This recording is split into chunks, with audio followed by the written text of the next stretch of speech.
Hey everyone, I'm Rather Incoherent, and this is going to be an off-channel recap video. I recently played Innsmouth with my tabletop group, and we wanted to test out some meme cards. One of the players at my table really wanted to run Flute of the Outer Gods, and they were saying, like, somebody needs to play Handcuffs. We need to play a Handcuffs character to make Flute of the Outer Gods better. And we didn't quite get there. They originally wanted to have a Cluever Trish and a Flex Dexter Drake, and I signed up. I was like, yes, Handcuffs, absolutely. I know what to do.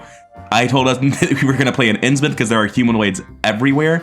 I was going to play Cho because my weakness is a problematic humanoid. And then Handcuffs has so many good targets. It's got Tommy Malloy, it's got the Deep Wind Bull, it's got the Innsmouth Troublemakers. There's always a target in Innsmouth, and it's usually a really good target. So let's start by talking about Handcuffs, then move into the Cho deck as a whole, and then I'll go give the overviews of the other two characters, which were Dexter and Joe. How do I feel about Handcuffs? A card recently came out in Scarlet Keys called Grizzled for Survivors, where you basically pick what type of traits on encounter cards the skill works against. Handcuffs is sort of like that card. You have to do your research with Handcuffs. There was a wonderful post on the Reddit not too long ago. I don't remember if it included the data itself or if it linked to an article, but it had a lot of stats about what campaigns Handcuffs work in. And Handcuffs, it turns out, are incredible in Innsmouth and then very good in both Forgotten Age and Scarlet Keys. And the rest of the campaigns, they're pretty hit or miss. But in those campaigns, it can have a home. And in Innsmouth, specifically in Cho, I think it does have a home. Tommy Malloy is a huge problem. Having a 2 out of 3 chance of drawing Handcuffs first and not having to deal with this guy is just nice. In addition, just being able to basically one-hit kill a bunch of threatening humanoid enemies is really nice. And in one specific scenario, in Horror and High Gear, if you make an enemy stop readying and stop moving, the scenario breaks. The thing that happens in Horror and High Gear where you discard the location in the back where no one's at it because they're all chasing you forward, they can't ready and move forward with Handcuffs. They just stay exhausted and the scenario snaps in half. It's really funny. I wasn't expecting that. But Handcuffs is actually really good in Innsmouth. It's really good for dealing with this weakness, and I actually would not cut it for anything in this deck. I think it is the 30th card. Every other card on the list is more important than this, and in other campaigns I would probably run something else, but I do think that if you run the right campaign, and especially if your weakness or someone else's weakness is a humanoid enemy that is a problem, Handcuffs has a home. This card is not a meme. Deep Wind Bull has 4 fists but only 2 foot. He has 5 health. It's way easier to cuff him and send him to jail, man. And in a second, we'll talk about the synergies with Flute and how it ran, but I think you might be able to see how I feel about that. Let's stay on topic with Daniel Cho. How do I feel about him? Let's talk about Brand of Cthulhu. A couple of times I've mentioned my S-tier weapons and I just forgot to say Brand of Cthulhu. And I asked our resident fighter why he never runs Brand of Cthulhu, and he gave me the best answer in the world. He said that he knew it was better than almost every Guardian weapon, but the fact that Mystics got it made him really sad and he was pretending it didn't exist. And yeah, that's very fair because it is better than almost every Guardian weapon. A lot of the selling point of Lightning Gun is that it gives you +5 to hit, but no one needs +5 to hit. That's only really relevant on a Sister Mary. Brand of Cthulhu is basically Lightning Gun. If you don't care about that +5, if +2 is good enough for you, then this has the same number of base uses as Lightning Gun. You can use it in smaller quantities for smaller enemies. You don't use ammo if you miss.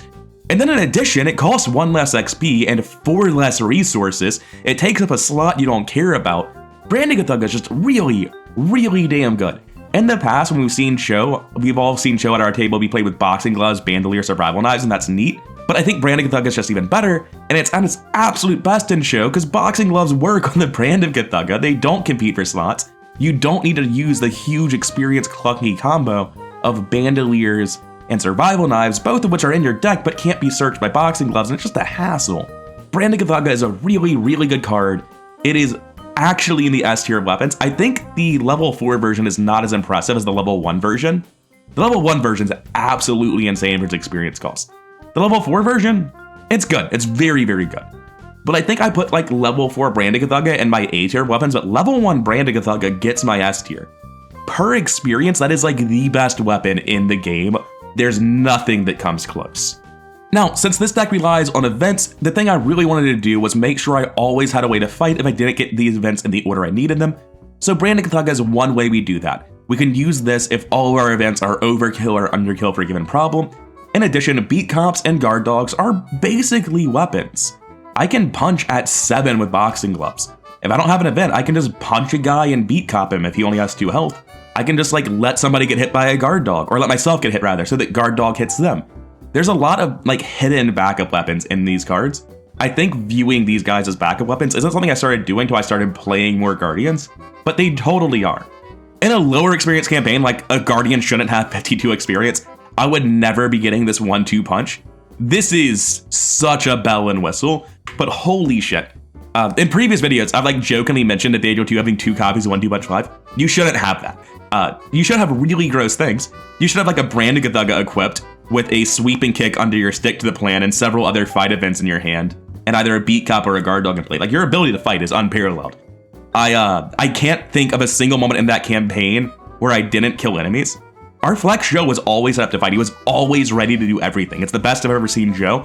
And he was really frustrated because like, dude, I have Michael Lay in play. I've got evidence. I've got a machete. I've got reliable on my machete. Why is everyone dead?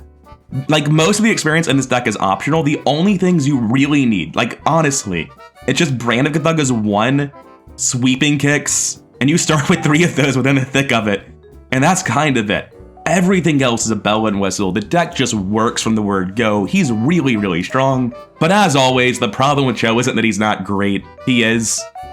It's that all he does is kill. And don't get me wrong, like, there are scenarios like Devil Reef where the entire scenario is like revolving around the fight with the Kraken, right? And when Joe showed up, the Kraken did live for 3 turns because I was fighting a 3-player Kraken on my own and I pulled really bad tokens. But you know what I didn't autofill? My sweeping kicks. So the Kraken never actually did anything, because in the 3 turns that it was there, I was still dealing with it. And some of the reason I took 3 turns to kill it is because my teammates kept throwing enemies elsewhere, so I'd have to, like, instead of killing the Kraken, use get over here on my teammates to drag the enemies off of them. It's insane to see Joe just, like, single-handedly 1v3 a boss while ripping enemies off of other locations for his team at the same time. It's really impressive how good at fighting he is. But unfortunately, most people who are doing the job of main fighter aren't failing to do it. They're doing it good enough, and there aren't that many situations where Cho being insane at the job really matters. Now, coming over to Drake, Drake doesn't play the flute. He played Joe I Got Tricked, so this is in reference to the fact that our Joe player, me and him were theory crafting Joe decks like we do. We both think Joe's really close to being good and nothing ever quite works. And until right before the game, our Joe player was supposed to play Trish to synergize with the flute. It's really good he didn't, because you'll note that Drake doesn't play the flutes. If I go back to previous decks, this deck will start appearing at around like 20 experience, because he mulliganed the deck. We all agree that he should mulligan his deck, that it isn't fair to make him keep playing with the flute. Here's what happened when we played the flute of the Elder Gods, or the Outer Gods, whatever. We were in too deep. We got about halfway through the scenario, and we were crushing the tempo. We had killed the first mini-boss, we were ahead of tempo for where you should be before the second mini-boss spawns, and then Drake played the flute. Now, Drake is our main Cluever. He was supposed to be Flex, but as you will recall, he played Joe I Got Tricked. After playing the flute and sealing 6 curse tokens on it, Drake found he didn't have the money to play any clue finding cards.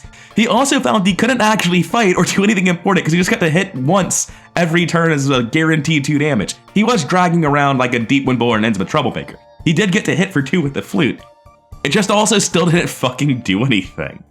The Flute of the Outer Gods is just a bad card. With most bad cards, like if you run Handcuffs in a campaign that it doesn't work in, you ran a bad card, it's fine, it doesn't do anything. But Flute of the Outer Gods actually cripples your economy and you just stop contributing.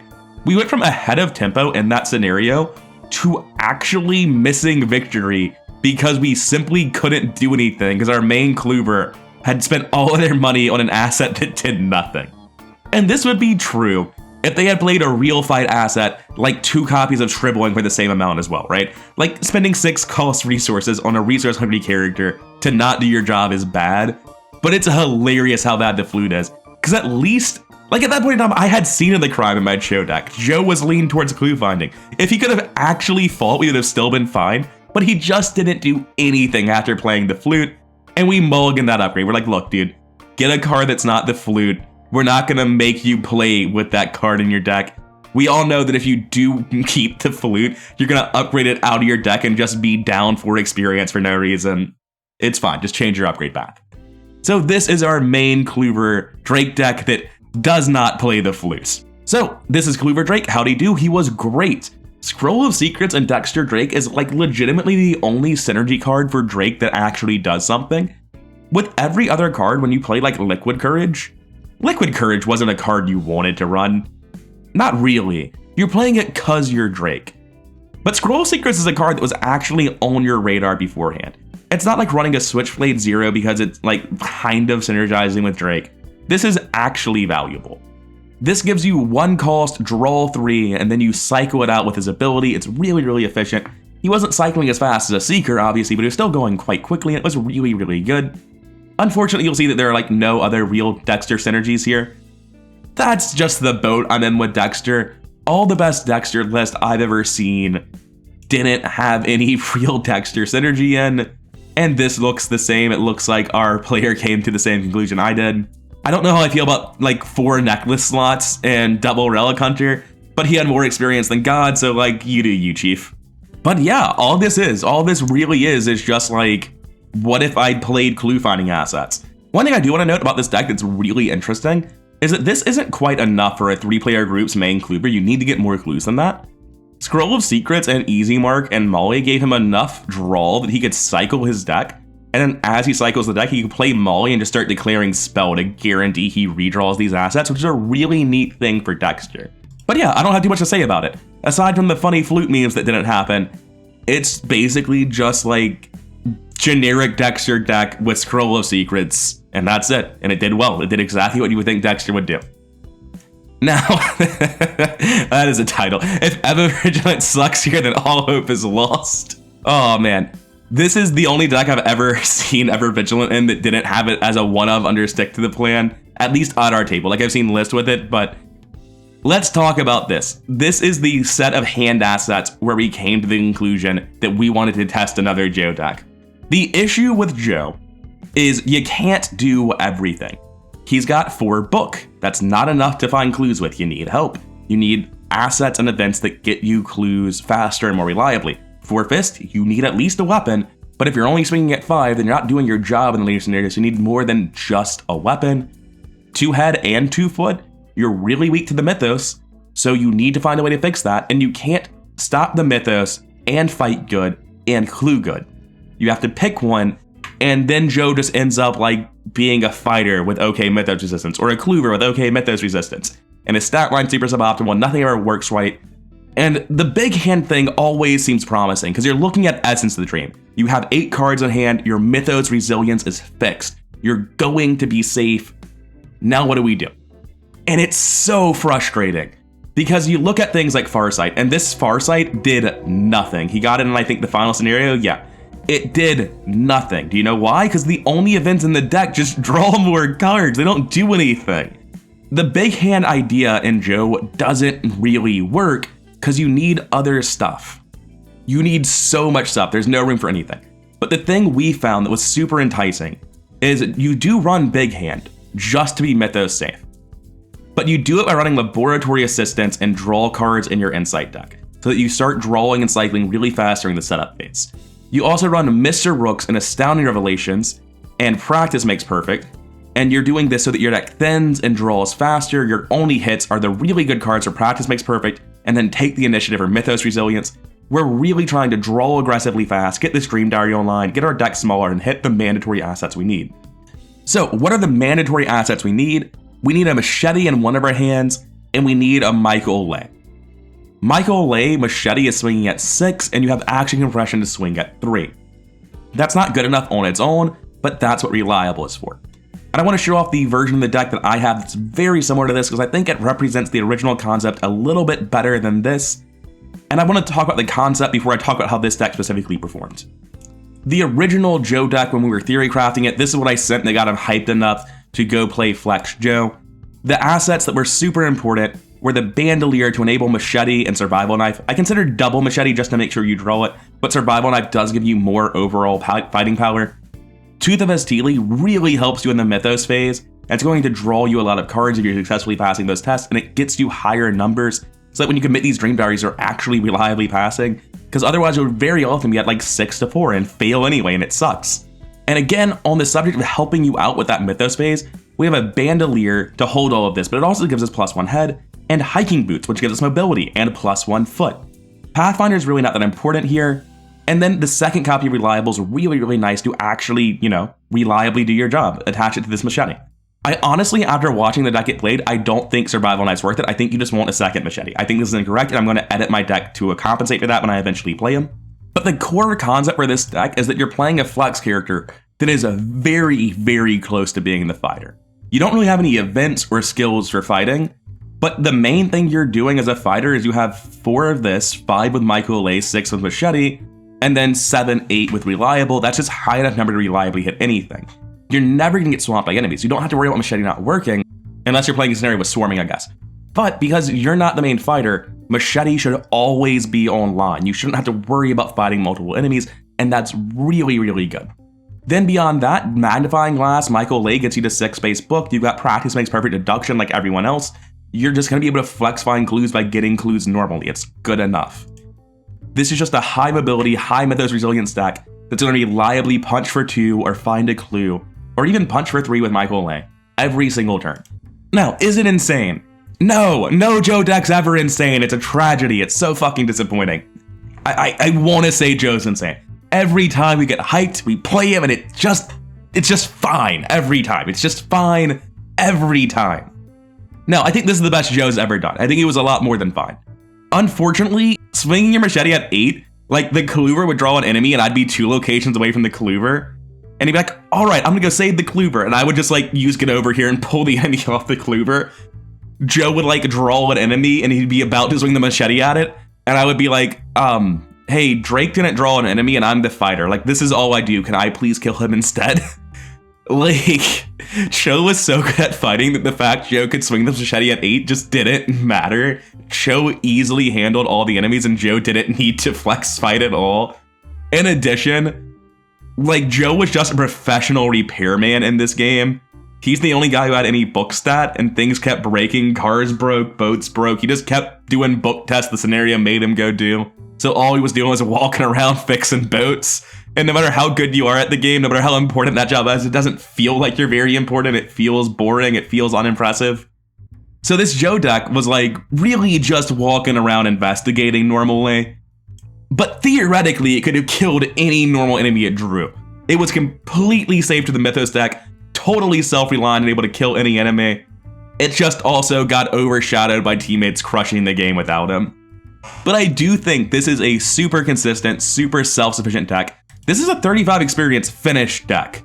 You don't need anything other than this stuff. And obviously, if you look over here at the Insight deck it's just draw cards. It's Captivating, Deep Knowledge, Glimpse, No Stone Sketches. Midnight Oil's in your normal deck. So, final opinions on Joe after this campaign. We're right where we started, man.